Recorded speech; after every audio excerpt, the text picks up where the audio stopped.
The DCU is now in full swing, and with it comes an entire history told in the foreground and in the background. Currently, the canon sits at 2 movies and 2 shows: the Suicide Squad, Superman, Creature Commandos, and Peacemaker. This is the current timeline of the DC Universe.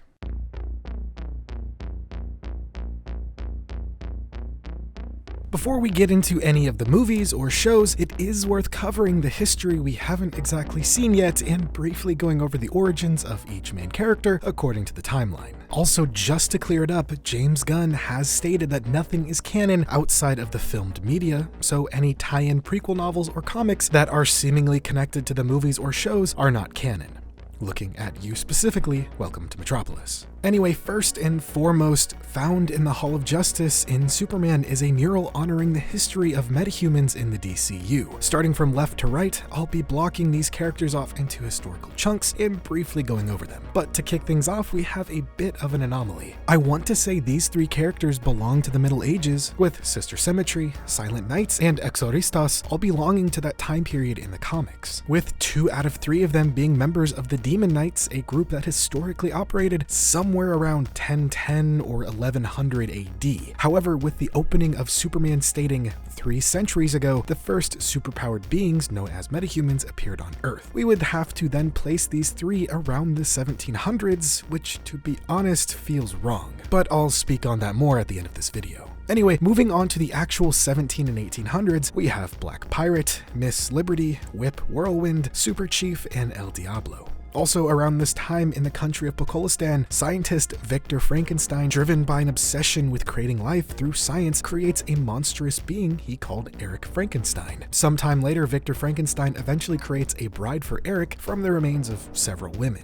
However, Eric's possessive and violent behavior terrified her, driving her to seek comfort in Victor. Over time, the bride and Victor grew close, their bond deepening into love. Enraged by this betrayal, Eric murdered Victor, insisting he stood in the way of their relationship. When the bride rejected him, their confrontation ignited Frankenstein Manor, leading to her escape, and in the decades that followed, the bride found herself relentlessly pursued by Eric. During the time of World War I and World War II, we have many important figures like Hugo Danner, the Ghost of Flanders, Sandman, Amazing Man, and Zatara the Magician. Also during this time, G.I. Robot became a groundbreaking invention created by American scientists during World War II. Assigned to Easy Company under Sergeant Rock, the machine quickly proved to be a formidable weapon, credited with killing thousands of enemy troops. However, after the war, G.I. Robot was decorated for his service and swiftly lost to time, jumping from lab to lab and eventually ending up in the hands of A.R.G.U.S. Moving on to the 50s/60s, we have Liberty Bell, Bullet Man, Bullet Girl, Max Mercury, aka the other identity of Whip Whirlwind, TNT, and Dan the Dynamite. In the 70s and 80s, there was Phantom Lady, Atomic Knight, Freedom Beast, and Wildcat. And in the 90s to today, there was Vibe,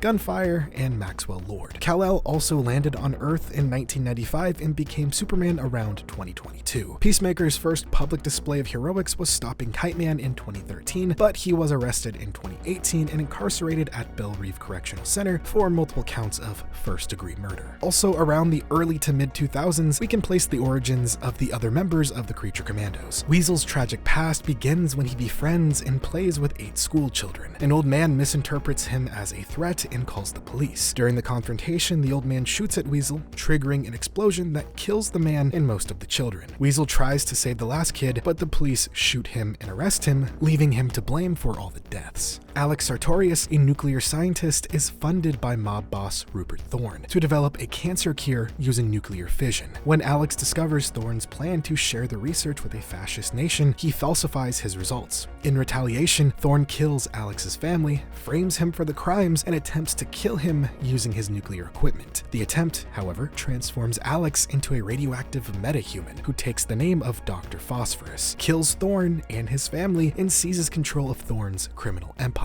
He is in charge of this criminal empire for potentially 15 years until Batman defeats him and he is imprisoned at Belle Reve. And Nina Mazursky was born with her lungs outside of her body, prompting her father, Edwin Mazursky, to build a device to help her breathe.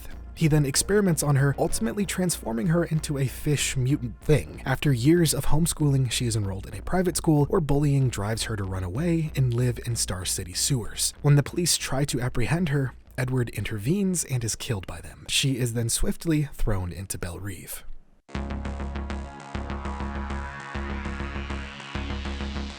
Before we get into this movie, it is worth mentioning that this movie is considered loosely canon to the DCU. It exists in this odd intersection between the old DCEU and the current DCU. However, with how often it's referenced in Peacemaker, the events of this movie are all but canon, save for a few caveats. Director of A.R.G.U.S, Amanda Waller, assembles 2 Task Force X teams known as the Suicide Squad. Made up of imprisoned metahumans and highly capable humans, they carry out extremely dangerous missions for shortened sentences. Roughly around 2021 or 22, Task Force X is sent to the island of Corto Maltese to destroy the Nazi-era lab, Jotunheim, which houses the secret experiment, Project Starfish. The first team, composed of various unknown members, is ambushed by the military. Most of them are killed, and potentially Harley Quinn is captured, while team leader Colonel Rick Flag Jr. escapes. The second team is led by Bloodsport and includes Peacemaker, King Shark, Polka Dot Man, Ratcatcher 2, and her rat, Sebastian. They are able to infiltrate the island undetected, revealing that the first team was nothing more than a decoy expected to get killed. Also, it is confirmed canon that Rick Flag Jr. was sent on the decoy team to die simply because he made fun of Waller's shirt one time. Idris's character, Bloodsport, says, "What landed you here? Why would Waller let you die?" Oh, yeah. And then you think back to when you were in the office and Waller came in one day wearing this really ugly shirt with flowers all over it.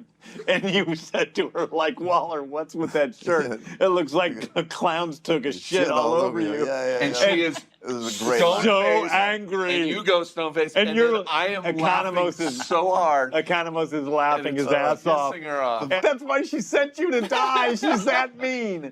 I love that. I love that. That's canon. That's canon. Let's make it canon. Team 2 reunites with Colonel Flag and, with the help from rebel leader Sol Soria, capture Project Starfish's scientist, the Thinker. Potentially, Harley Quinn kills the new dictator Sylvia Luna, and after being tortured, escapes and joins the others. Flag and Ratcatcher 2 discover Starro, a giant mind-controlling alien, and learn that the U.S. secretly funded experiments on citizens of Corto Maltese. Rick Flag Jr. tries to expose this, but is killed by Peacemaker under Waller's orders. A skirmish causes Jotunheim's explosives to detonate early. The drive with all the evidence ends up with Ratcatcher 2, who is almost killed by Peacemaker, but is saved by Bloodsport, who shoots and seemingly kills him. Starro escapes, kills the Thinker, and decimates the military forces. Task Force X is then ordered by Waller to leave Starro, but instead they defy Waller's orders, resulting in the A.R.G.U.S agents behind the scenes, including agents like Amelia Harcourt and John Economos, to knock out Waller and assist the team in taking down Starro. In the fight, Polka Dot Man sadly dies, weakening Starro just enough for potentially Harley Quinn to puncture his eye and Ratcatcher 2 to finish him off. In the end, Sol Soria restores democratic rule, and Bloodsport blackmails Waller into releasing the surviving squad.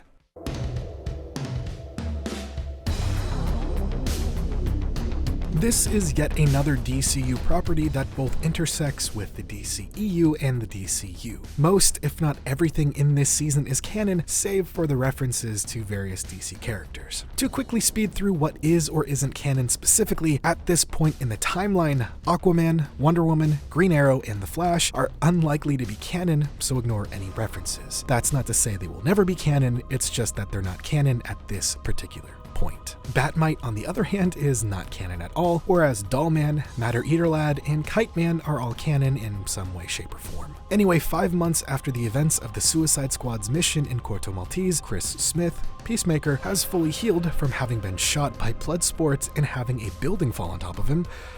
Don't ask how a non-metahuman could survive this, because goddamn, Peacemaker must be at least like quarter metahuman to survive the shit he's hit with. Escaping the hospital, Peacemaker is quote-unquote recruited by A.R.G.U.S agents led by Clemson Mern, Amelia Harcourt, John Economos, and Leota Adebayo, aka Amanda Waller's daughter. He is quote-unquote asked to join Project Butterfly, a secret mission to eliminate alien parasites called butterflies that take over human hosts. Later, Chris reunites with his father Augie to collect his pet eagle, Eagly, and a new set of helmets from the quantum unfolding chamber. That night, Chris is nearly killed after sleeping with a woman who reveals herself to be a butterfly. Chris survives by using his sonic boom helmet, but Evergreen police quickly investigate. To cover this, A.R.G.U.S frames Augie, who was arrested and then hailed in prison as the White Dragon. On their first mission, Chris hesitates to kill Senator Goff's family, but luckily his friend Vigilante, aka Adrian Chase, follows him and kills Goff's family for him, forcing Goff's bodyguard, Judo Master, to beat their asses and capture them. Chris escapes his bonds, fights and shoots Goff, killing him. However, Chris and Vigilante see a butterfly emerge from Goff's head, and the team learns that the butterflies are secretly infiltrating world leaders. As operations escalate, the team bonds and names themselves the 11th Street Kids, after the Hanoi Rock song. Waller forces Adebayo to plant a forged diary in Chris's home to frame him. Myrn is revealed to be a butterfly, but one opposed to the invasion, and after Vigilante fails to assassinate Augie, he is released from prison and vows revenge on his son. The Evergreen police are then overtaken by butterflies, including Detective Song, who becomes the new host of Goff's Butterfly. Publicly framed as a murderer, Chris goes on the run with Vigilante. However, when Augie ambushes him in the White Dragon suit, Chris finally kills his father after confronting the trauma of his brother's death. Meanwhile, Goff kills Myrn, leaving the team fractured. The butterfly's food supply, a massive alien cow, is discovered at Coverdale Ranch. The team launches an assault, battling hordes of butterflies. Harcourt and Vigilante are gravely injured, while Adebayo redeems herself by joining the fight and saving Harcourt. Goff's butterfly tries to persuade Chris to join their mission in order to save Earth from human self-destruction, but instead, Chris kills the cow with Adebayo's help, dooming the butterflies. As the team are leaving the battle, the Justice Gang arrives just a little too late. Afterward, Adebayo exposes Project Butterfly, Task Force X, and Waller's manipulations to the press, clearing Chris's name. Harcourt, A.R.G.U.S, and Vigilante recover from their injuries, and Chris reconciles with Adebayo.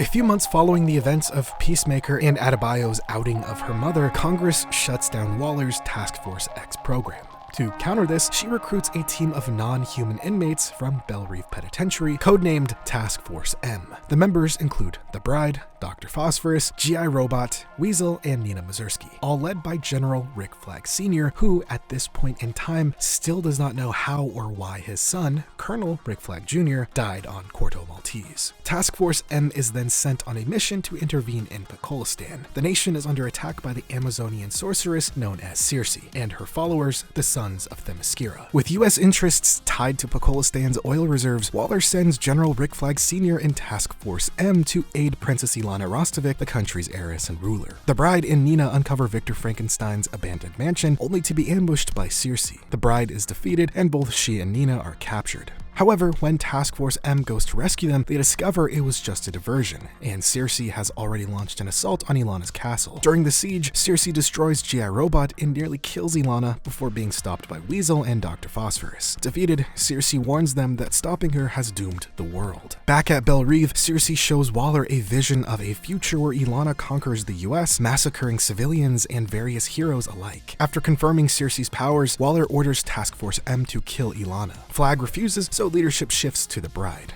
Flag secretly allies himself with Eric Frankenstein, who's still seeking the Bride, and together they uncover that Professor McPherson was killed and replaced by Clayface, who manipulated Waller. Clayface ambushes them, gravely wounding Flag before Eric defeats them. As Task Force M invades Pakistan again, Ilana rallies her forces. Chaos erupts. After the team is separated for a time, they eventually reunite and send Nina to assassinate Ilana, but she is killed instead. Also, Eric tries to intervene but is shot down by the Bride. Eventually, Waller realizes Clayface deceived her and orders the mission aborted. Ilana makes peace with Task Force M, but the Bride later confronts her in secret, exposing her role in orchestrating Clayface's schemes. To avenge Nina, the Bride executes Ilana. In the aftermath, the Bride, Dr. Phosphorus, Nosferatu, Kalis, Weasel, a rebuilt G.I. Robot, and a recaptured King Shark form the new Task Force M.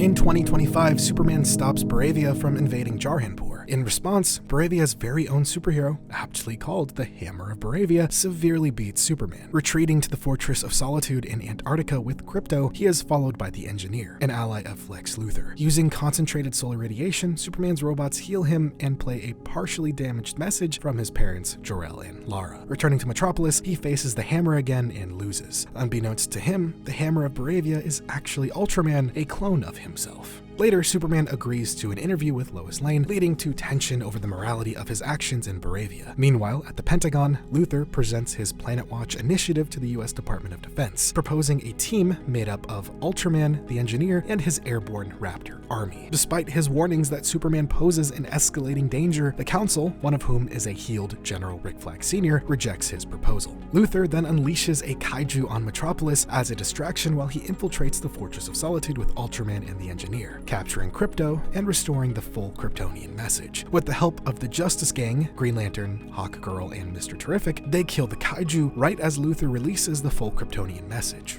To Superman's shock, the message urges him to conquer Earth and restore the Kryptonian race. Public opinion swiftly turns against him, and after an emotional conversation with Lois, he surrenders himself to the US government.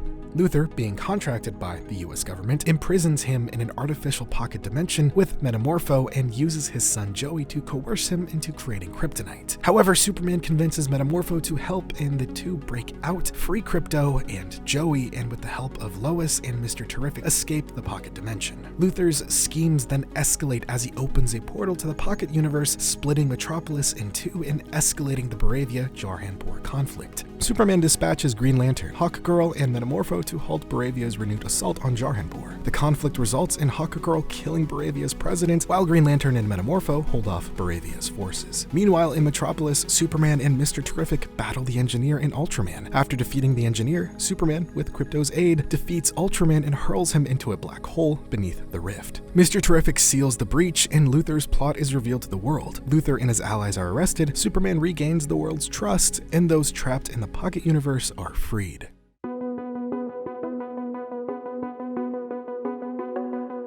One night, Chris Smith discovers an oddly familiar door inside his late father's quantum unfolding chamber. Beyond it lies an alternate reality where A.R.G.U. Smith is alive and celebrated as a hero. 6 months later, not long after the events of Superman, Chris is frustrated by his lack of recognition and failure to join the Justice Gang. Amelia Harcourt, blacklisted by Amanda Waller and ousted from A.R.G.U.S, faces her own downfall by not being able to be employed anywhere. Meanwhile, Rick Flag Sr., the newly appointed A.R.G.U.S director, uncovers classified files about his son's death on Cortal Maltese and finally learns that Peacemaker killed him on that island years ago. Determined to avenge his son, Flag assigns agents to watch Chris for any misstep. Chris would eventually re-enter the alternate reality and discover his brother Keith was not only alive, but also known as the hero Captain Triumph. When Chris encounters his alternate self, the meeting turns violent, ending with Chris accidentally killing his counterpart. Back on Earth 1, ADDENDUM warns Chris he's under surveillance and urges him to surrender the QUC. Instead, lonely and drunk, Chris slips back through the portal. There, he contacts Harcourt's counterpart, who reveals she once dated Peacemaker too. Chris also learns that Rick Flag Jr. is alive and well in this world and romantically involved with Harcourt too. A conversation between Chris and Harcourt too about love and betrayal is cut short when the terrorist group known as the Sons of Liberty launches an attack.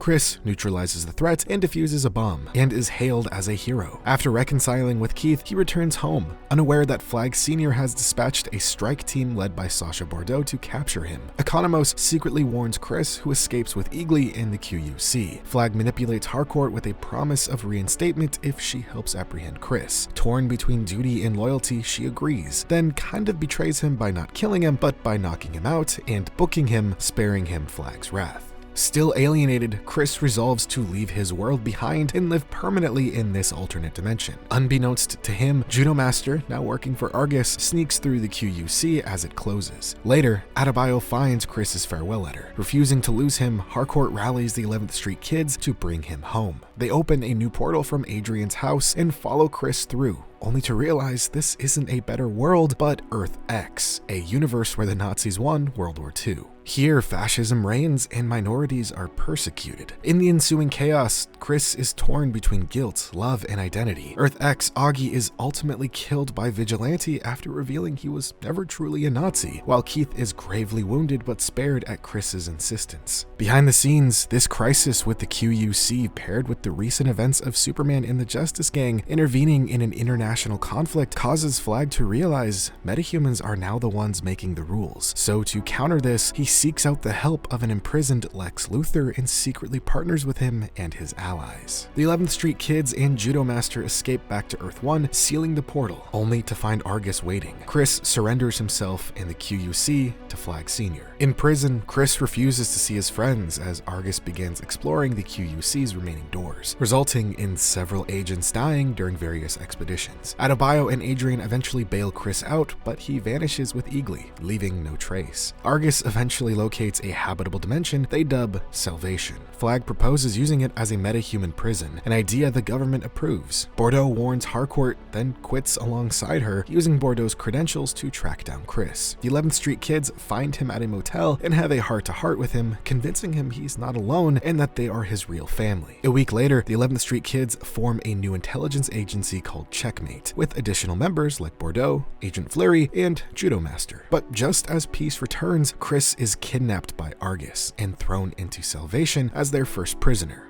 with Rick Flag Sr. stating, "This is for Ricky. You piece of shit." That is the current canon of the DCU.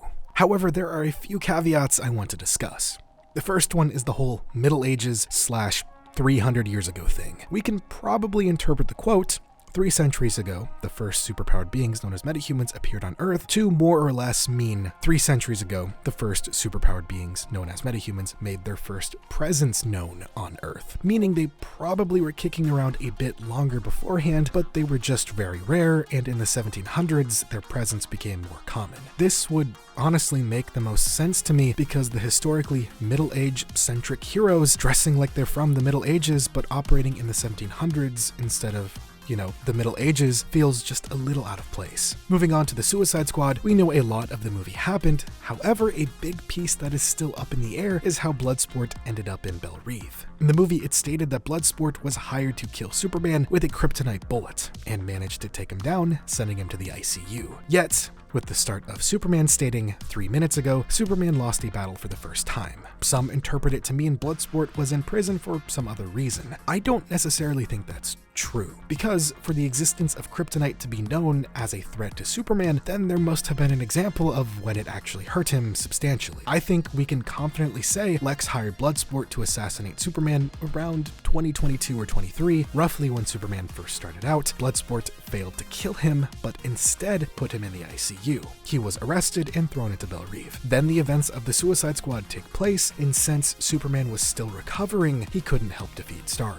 Following this incident, maybe it prompted Superman or the Justice Gang, or maybe even Batman, to round up all the kryptonite and dispose of it, leading to Rick Flag Sr. saying, As far as we can ascertain, there's none left on the planet. And speaking of Rick Flag Sr., this one's more for continuity's sake, and in my opinion, a clever workaround for why real-world scheduling conflicts resulted in Frank Grillo being unable to dye his hair white like it was in Creature Commandos. In that show, he has his back broken by Clayface and is nearly killed. The potential workaround is, let's say A.R.G.U.S had some water from the Lazarus Pit and only uses it on high-ranking officials when severely injured. Flag was administered a dose of the resurrecting waters that healed his spine and slightly de-aged him so he doesn't have white hair anymore and hits as hard as he does in Peacemaker.